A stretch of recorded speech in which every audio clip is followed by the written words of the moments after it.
get started. Okay, I just had a question asking me how points work for the online league.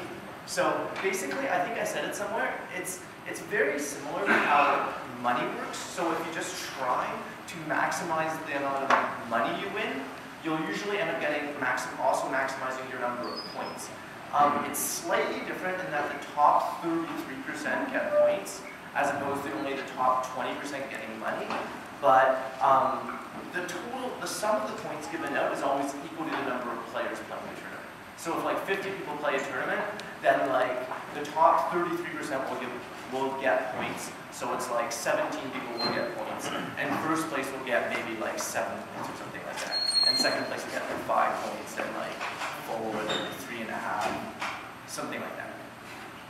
I'll send an email about it later. Okay, so I had this up for the people who came in early. So just a quick question. Here, under the gun +1 goes all in for about 6.5, about 7, a bit over 7 big blinds. And I'm asking whether you should call here. So I'm just going to give my answers quickly without giving too much explanation. This was sort of just a brain teaser at the start. So I would call pocket fours. I think pocket fours is definitely good enough to call. I would call with ace-9 suited as well. So I gave a bunch of alternatives up here. So I would call with pocket fours. I would call with ace-9 suited. I would call with king-queen offsuit. So I would call with the first 3 hands. And I would not call. I would fold with the last 3 hands. Ace-2 offsuit. So even though ace-2 offsuit is better than king-queen offsuit, I would call a king-queen offsuit but fold ace-2 offsuit. Because it's too likely that he has something like ace-9 that is just crushing you if you have ace-2 offsuit. I would also fold king-7 offsuit. I would also fold 10-9 suited. Okay, so anyways, okay, so let's get started. So I've been watching, yeah, sorry. Just a quick question. Would you play differently in a cash game than in a tournament? Not really. It would essentially be the same, but these situations very rarely come up in a cash game. Because in a cash game, people usually have at least 50 big blinds in front of them. So in this situation where someone only has 7.5 big blinds, it basically never comes up in a cash game. Yeah. Okay, so I've been watching a bit of people playing online. It looks like there's been some days of really exciting competition. And I'm going to first go through some stuff that I think the most common mistakes that people are making. So remember this rule of thumb. I did this first lecture. I said if you have less than 15 big blinds, then you should just go all in or fold. So what's wrong with this picture? So what's wrong with this? Yeah, anyway.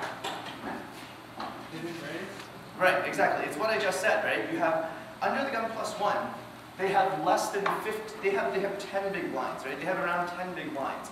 They had 7,900 to start the hand. Around 10 big blinds. And I said, if you have 10 big blinds, either go all in or fold. Don't do anything else. And I'm seeing lots of people do this. So this is bad. And I'll explain, I talked about this first class as well, but I'll explain more in depth why this is bad. But never do this. And I'm seeing a lot of people do this. When you have less than 15 big blinds, either fold or go all in. So a lot of people are doing this, which is bad. A lot of people are doing this, which is also bad. If you're going to raise it all, just raise all in. Don't only raise 2 big blinds. So I want to see more of this. I want to see more of this going all in. Or if you don't have a good hand, just fold it. So I want to see more of the last 2 and less of the first 2. So I'm just reiterating this again because this is by far the biggest mistake I'm seeing people make. And I'm going to explain more why this is so disastrous. So just again, if you have less than 15 big blinds, what are the 2 options? One is go all in, or 2 is fold. Okay, good. Okay, so this is by far the biggest mistake I've seen here. Okay, so I'm going to talk a bit more about why is this so bad. So like I said, this is very bad. But this is okay. So this is okay because in this case, it's the exact same hand, except for I've given everyone more chips. So in the previous case, everyone had around 10 big blinds, right? 8,000, we have about 8,000 and the big blind is 800, so we have 10 big blinds. In this case, I've given everyone around 20 big blinds, a bit less than 20 big blinds, but more than 15. So in the first case, I said go all in or fold, don't just raise. But in this case, I'm saying just raising is all right. So let's talk about why it's really bad in the first case, but all right in this case. So in the first case, suppose you do raise to 1600 with ace-10 suited, which is one of the weakest hands you would raise from this position. And this happens, where the player behind you goes all in. Okay? So let's do a bit of analysis of this hand. So you need to call 8 big blinds to win a total of 22 and a half big blinds. So I'm going to walk through the calculation slowly. So let's analyze what we have to do if we call. We need to call approximately 8 big blinds, right? 6,300, that's approximately 6,400, which is 8 times 800. So we need to call approximately 8 big blinds. And how much are we winning in total if we call and win? So we basically count how much is already in the pot, right? That's the definition of pot odds, of something to something odds. So we need to put in 8 big blinds. And how much is in the pot already? There's 10 here, right? 7,900, approximately 8,000. There's 10 here. There's about 1 here, about 1 here, 2 here, and half here. So there's 14 and a half. Is this clear to everyone? There's 14 and a half already in the pot. Everyone understands the calculation, right? It's a very simple calculation. You're just adding all the chips already in the pot, right? 14 and a half, right? So we need to put in 8 big blinds to win a total pot of 22.5 big blinds, right? 8 plus 14 and a half is 22 and a half. And where does this 36% number come from? Is 8 divided by 22 and a half. Okay, so I'm not losing anyone here, right? This is just basic, like, expectation math. Everyone understands what's going on, right? It's just addition and division, right? Everyone knows how to calculate this 36%. If you don't know, please ask, because if you don't understand this, then the rest of the lecture won't really make sense. So if you don't know, it's okay if you don't. It's okay if you don't know. I will explain. But okay, good, okay. So the point is, if you only need 36% equity to call, right? That's what we calculated. We only need 36% equity to call. We're definitely going to call with ace-10 of clubs. So if you use poker skill, you'll see that your equity against a range of, let's just put them on this range. It's approximately like pocket sixes are better, ace jack are better, king queen are better. As you can see, all of these hands are dominating you, but still, you still have 39% equity against this range. So you're going to call. So the point is, remember the sweet spot theory, right? We were talking about why to raise big versus why to raise small. The reason for raising small is to escape when you have a bad hand. Like in this case, when you only have ace-10, you want to be able to escape. And the reason for raising big is to disallow the blinds, to have good odds to call and defend against you stealing your blinds. But the point is, we just proved that we can't escape anyway when we only have 10 big blinds. If you only have 10 big blinds, you cannot escape anyway by the calculation we just did.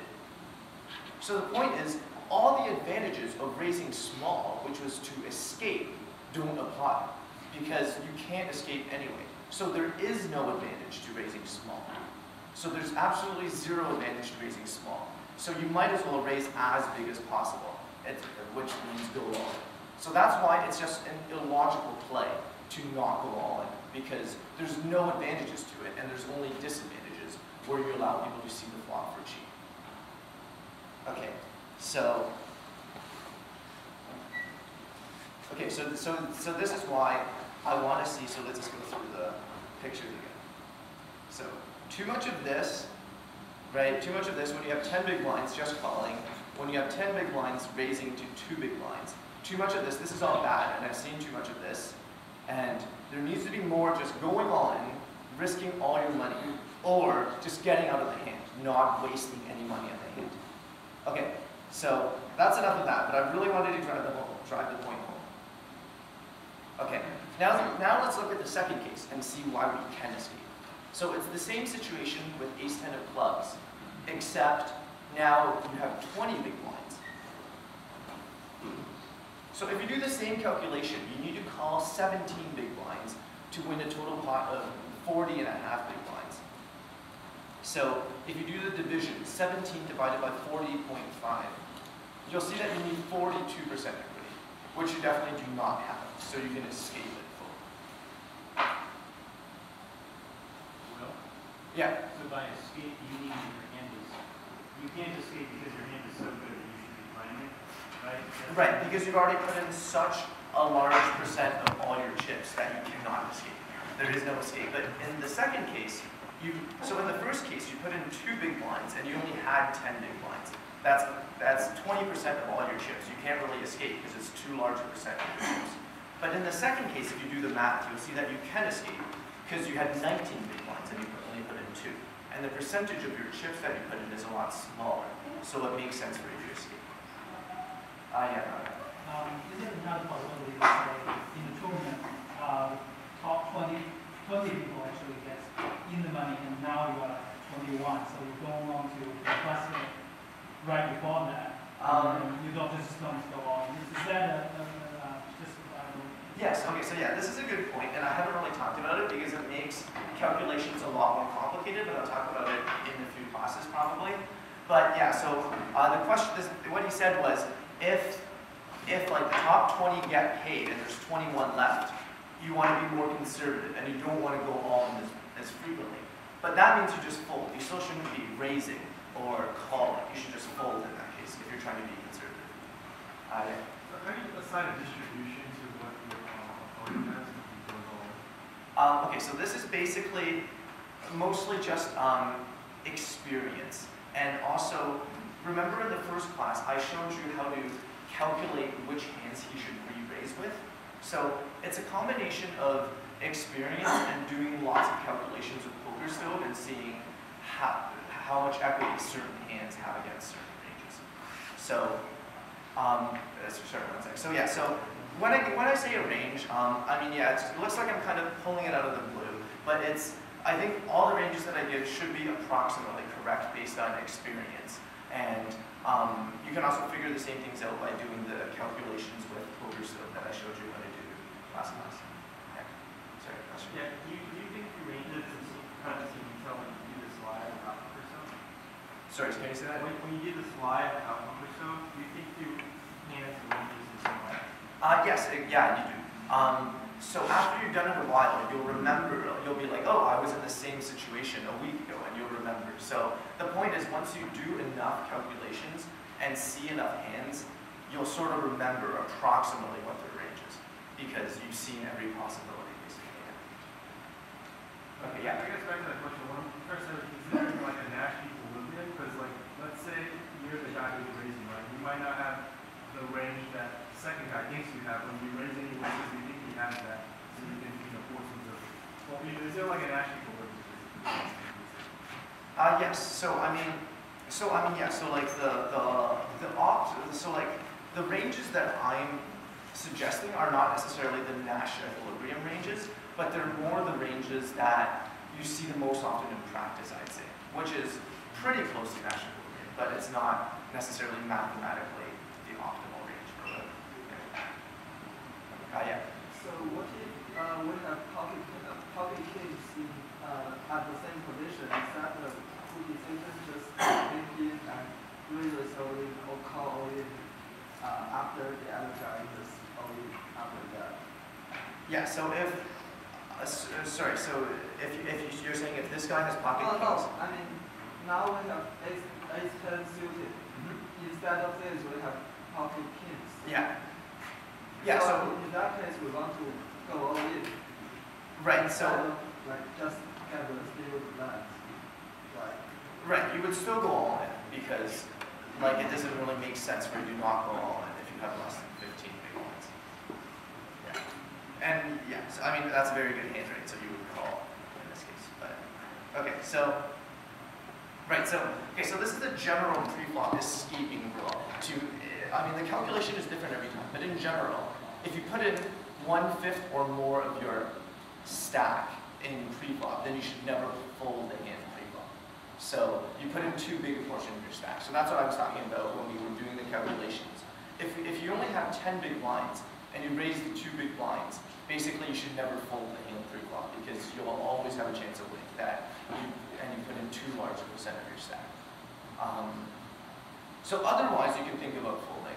As you can see in the second case when we had ace-10, it was way too much. It was like 19 big blinds and we folded. So yeah, I mean, if you have 12 big blinds, technically you could raise to 2 big blinds and escape. But I'm just going to say it's still better in general to go all in instead. Later in the class, I'm going to talk about situations where you don't go all in when you have less than 15 big blinds. But for now, it's just a catch-all rule that is in general less prone to making mistakes. So I just recommend you just follow the rule because if you don't, you could put yourself in very bad situations. Okay. Right, so the same situation again. In this case, I had 10 big blinds. I already put in 2 big blinds, so I call. I'm just going through the same situation over and over again to really drill this home. Right, so in the second situation, I fold, in the second situation, I still call, sorry. So, so the point of this was, as you can see here, I actually have a lot more chips now. I have 40,000 chips. So this is definitely not 20% of my chips. But I still call because it's 20% or more of my opponent's chips, right? This was the point of effective stack size I was talking about last class. The most we can play for this hand is 8,000. So essentially we put in 20% of our chips, even though we have more chips now. So yes, this is a clarification sort of from last class. So your effective stack size is almost always the same as your stack size. It only isn't when you are the big stack at the table by a lot. So I might have confused a lot of people with this term, but really when I say effective stack size, I mean the same thing as stack size. The only difference is this situation I just described. When you're a big stack and everyone else only has 8,000 chips, right? You have 40,000 chips, but everyone else at the table only has 8,000 chips. When you're the big stack, your effective stack size in this case is only 10 big blinds because that's how much everyone else has. So this is the only situation when your effective stack size is different than your real stack size. And yeah, only when you're the big stack by a lot. Yeah? What if everybody has 40,000, but only that guy who's only actually has 8,000? What about that? Then in this situation, your effective stack size is still 10 big blinds. Because it depends on your opponent, and your opponent in this hand only has 10 big blinds. So like essentially the effective stack size is the maximum amount that you can play for that hand. And in this case, it's only 10 because everyone else is folded. So yeah, so you only have to worry about players who haven't folded. Okay, so this is the same situation again, where you have 40,000 and he has 40,000. So in this situation, you can fold because everyone has a lot of chips and you haven't put in anywhere near 20% of your chips or whatever, so you can fold. Okay, so I'm going to talk a bit about sizing when re-raising someone pre-flop because I think this was another thing I saw that I think people have been essentially getting wrong a lot. So I'm going to talk a bit about sizing when you're re-raising pre-flop. So, okay, let's suppose we have this situation. So everyone has 40,000 chips, okay? Everyone has 40,000 chips, which is around 50 big blinds. And under the gun +1 raises to 2,000, and you pick up a good hand here. You pick up a good hand in this position and you want to re-raise. So let's suppose we just re-raise really small, to 3,200. Let's see what's going on. So what is his situation? He needs to call 1.5 big blinds, right? He needs to call 1,200, which is 1.5 big blinds. And how much is already in the pot? Well, you put in 4, and then there's 2.5 from the blinds and antes, so that's 6.5 plus 2.5 that he already put in. So it's 9.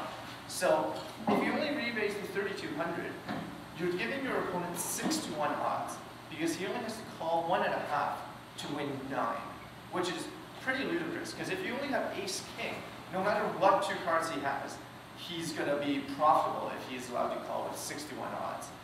So, you know, even if he has ace-queen, the chances that a queen comes on the flop is more than 1 in 7 or whatever. So, this is way too small. And I've seen too many people re-raise to just this size, which is way too small. So, this is about a good size in this situation, raising to 5,000. So, in this case, if you do the same math, you're only giving him 3-1 odds, which is a lot less ludicrous. So, the theory behind it is the exact same as before. It's the same sweet spot theory that as raising preflop, the same thing applies to re-raising preflop. So if you re-raise, it's the same theory in the sense that if you re-raise too small, you're giving him really good odds. And if you re-raise too big, you're risking a lot of chips. So that's why you don't want to re-raise too big or too small. So empirically, you would raise to about 2.5 times the size of the first raise. This is a good number. So as you can see here, he raises to 2,000, I raise to 5,000, which is 2.5 times his raise. So this is so if you compare the general rule for re-raising preflop to the general rule for raising preflop, they have a lot of the same characteristics. So when you raise preflop, you can change a bit. You raise the 3 times on average, and then here you raise the 2.5 times the size of the first raise, right? So you raise so the general rule of thumb is raise to 2.5 times the size of the first raise instead of raising to 3 times the size of the big blind. And you have the same theory applies. You know, if you have fewer big blinds, then you can take down your re-raising size. So. And don't forget the escaping rule when you're re-raising. So this is bad. Because here, even though your re-raising size is correct, you've put in more than 20% of all your chips, right? So I've changed this situation where everyone only has 20,000 chips instead of 40,000 chips. In this case, you've already put in 5,000 and you only have 15,000 behind. So you've already put in a quarter of your chips. So what does that mean? You should just go all in instead, because you're never escaping anyway. So you might as well give him as bad odds as possible. There's no advantages of re-raising small. So don't do this if you, so while you're keeping into account the re-raise size, you should also remember the escaping rule. So in this case, if you're already going to put in more than 20% of your chips, you should just go all in instead, and that's what I'm doing here. Will? Yeah. What do you call? Sorry. Okay. You mean just calling the situation? Yeah. I'll talk about it later. So yeah, sometimes you want to just call it. Sometimes you want to just call it. I'm going to get to that actually very soon. Okay. Go. Okay. So we're going to get to that now. Okay. So I'm done with talking about preflop raising and re-raising, and I'm going to talk about preflop calling basically. So this was the beginner mistake number 1 that I still see some people make is, if the pot hasn't been raised yet, you only have 2 options, raise or fold, no calling. The exception is when you're in the small blind, I'll show you. So I still see a lot of people doing this, which from what I said in the first lecture is not good. In this situation, you should just raise. If the pot has not been raised yet, and you have a decent hand, you shouldn't just call. You should just raise to give yourself a chance of stealing the hands for free, right? So this is bad, and I still see a lot of people doing this. This was the exception I was talking about. This is okay, where you call from the small blind, even though the pot hasn't been raised. So this is all right, but don't worry too much about the exception. Okay. So once again, this is bad, because the pot hasn't been raised yet, and you just call. So once again, it's the same thing. Don't do this. Don't do this. If the pot hasn't been raised yet and you like your hand, you should just raise to give yourself a chance of winning all the money pre-flop. Okay, so now's the question about calling a raise. So in this situation, calling here I think is fine. Calling here is totally reasonable. Because the pot has already been raised, HJ minus 1 or hijack minus 1 has already raised the pot, in which case you can just call. So why is this? Okay, so recall that I said that you should never just call preflop if the pot hasn't been raised yet. But if the pot has been raised, then calling is okay. So why is this? The reason is the big blind can put in another raise preflop when he has a good hand, even if you limp. So call. Sorry, I should have just said call. Even if you just call. So what does that mean? So let's look at this hand where you have 9-8 suited here on the button, and you just call. The big blind, if he has a good hand, he can raise it up anyway. So, so if you were calling with the hopes of not having to put in too much money pre-flop, it doesn't really work because the big blind people behind can always raise anyway. But the thing is, when you call a pre-flop raiser, he does not get to raise again, right? So in this situation where you had 9-8 of hearts, and you just called, HJ minus 1, who was the preflop raiser, does not get another opportunity to raise again after he's seen that you call, right? So this is why calling is all right, because so if you call in this situation, you get to see the flop. But if you raise, let's suppose I raise to 600 instead, then HJ minus 1 gets to re-raise again if he wants, right? So this is why sometimes you want to call, because if you call, the initial raiser does not get to raise again when he has a really good hand. So see, by raising here, you put yourself in a disastrous situation. I'm not saying raising is terribly bad, but you can put yourself in a really bad situation by raising. So raising has some disadvantages in this case because you give them the chance, you give the original raiser, HJ minus 1, the chance to raise again. But in this case, raising has no advantages. Calling has no advantages. Because even if you call, the players behind can still raise again pre-flop. So if the pot has not been raised yet, calling has 0 disadvantages. But if the pot has already been raised, then calling has some advantages. So that's why calling is all right when the pot has already been raised, but bad if it hasn't. Yeah. If you call, or if somebody's already raised and you call, can't somebody behind you still raise again? So then the original person can just raise again. Right, exactly. So in this situation, the small blind and the big blind can still raise. But if they don't, then none of these guys get a chance to raise again. But if you raised instead of called, then you grant them the opportunity to raise again. Right, but isn't this situation like similar to the situation where you call if nobody has raised? So if nobody has raised and you call, and the people behind you can raise, whereas if somebody has raised and you call, the people behind you can still raise. Right. I feel like the disadvantages that you're talking about are somewhat similar. Right, okay, but in this situation, there's no one ahead of you who you're granting the extra opportunity to raise, right? Here you're giving these people an extra opportunity to raise, but here you're not. Yeah. Okay, cool.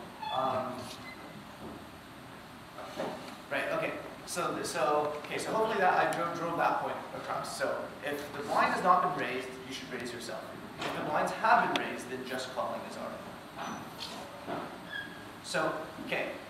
So now let's talk about how to deal with callers. So even though I've explained why you should never be just calling when the pot hasn't been raised, I'm sure some people are still going to do this. So usually when someone calls when the pot hasn't been raised, the term we use is limpers. So it's usually a derogatory term because it's usually a bad play to just call. So that's why we use this sort of a derogatory term for such people. I hope no one is offended, but this is just the standard word that everyone uses.